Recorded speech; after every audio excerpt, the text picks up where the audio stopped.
first edition, November 2021. Expect a few spelling and grammar mistakes. You'll receive updates with corrections.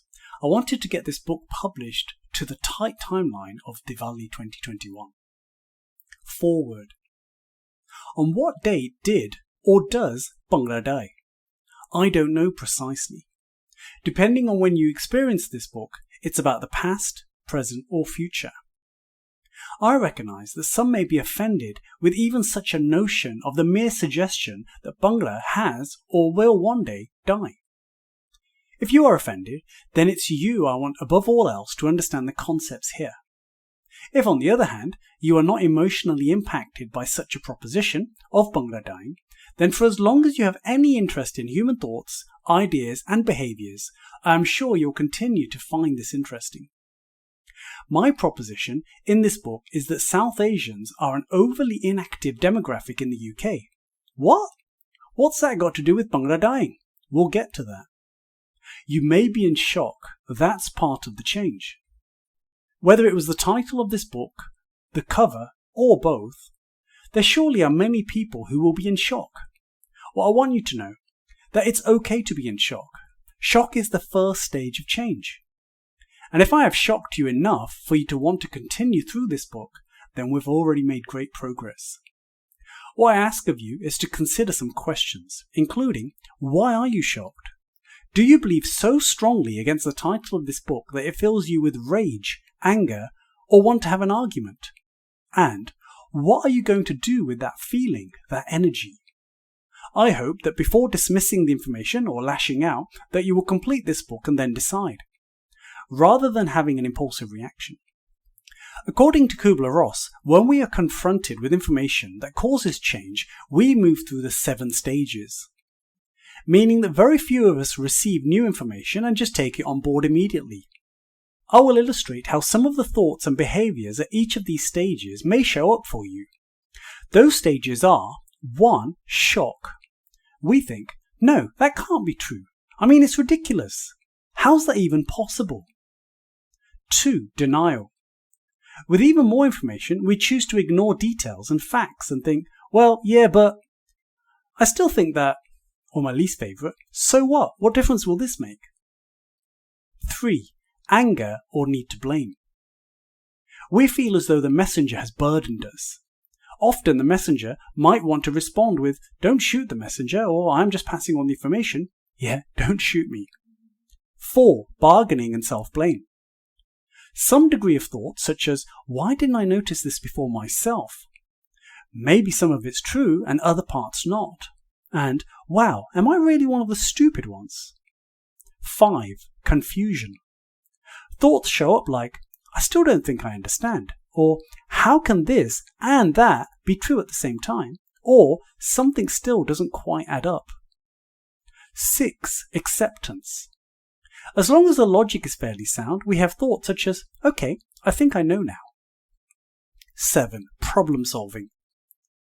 With the newfound information and the potential consequences of it, we start to consider, how am I going to behave different from now on? Or, what do I do different or new?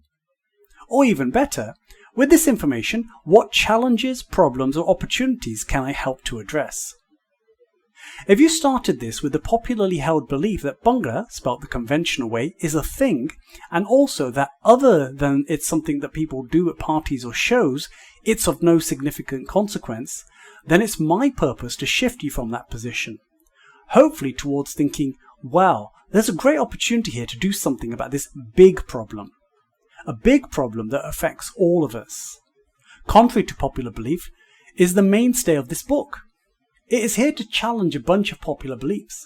To be open-minded to challenging popular beliefs, you have to have it within you to entertain the possibility that some popular beliefs can be so very wrong. Converse on Twitter. Whichever stage of Kubler-Ross's change curve you are on, I'd really like you to do me a favour. Converse with me on Twitter. Each time you agree, disagree, feel strongly about something, or have ideas, please tweet #Bhangra. That's Pungra. To especially get my attention, mention me at Ravisandhu8. I'm not claiming this book is gospel.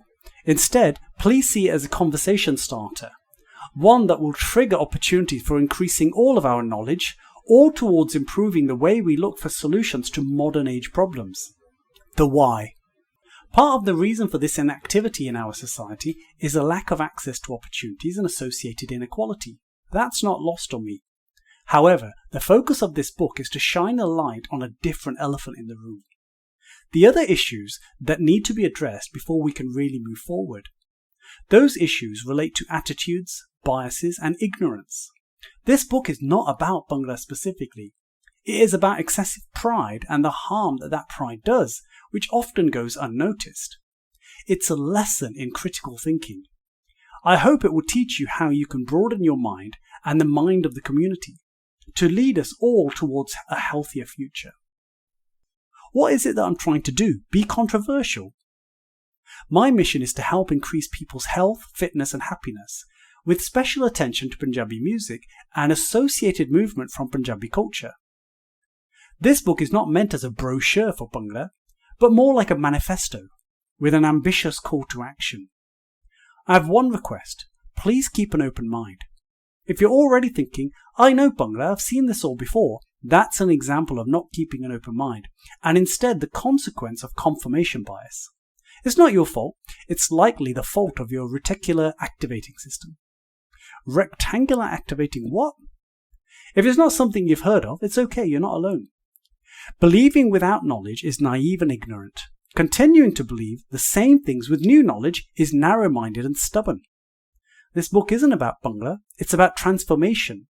Transformation on a personal, community and societal level. Why it needs to happen and why it's also so difficult. Spoiler alert. To transform, we need to let old ideas drop away. Or in other words, old ideas need to be allowed to die. Only then can we usher in new ideas that contribute to solving new problems. My opinion is that what we call Bhangra, spelt the conventional way, is an old idea whose time it is to die. This is to make way for new ideas.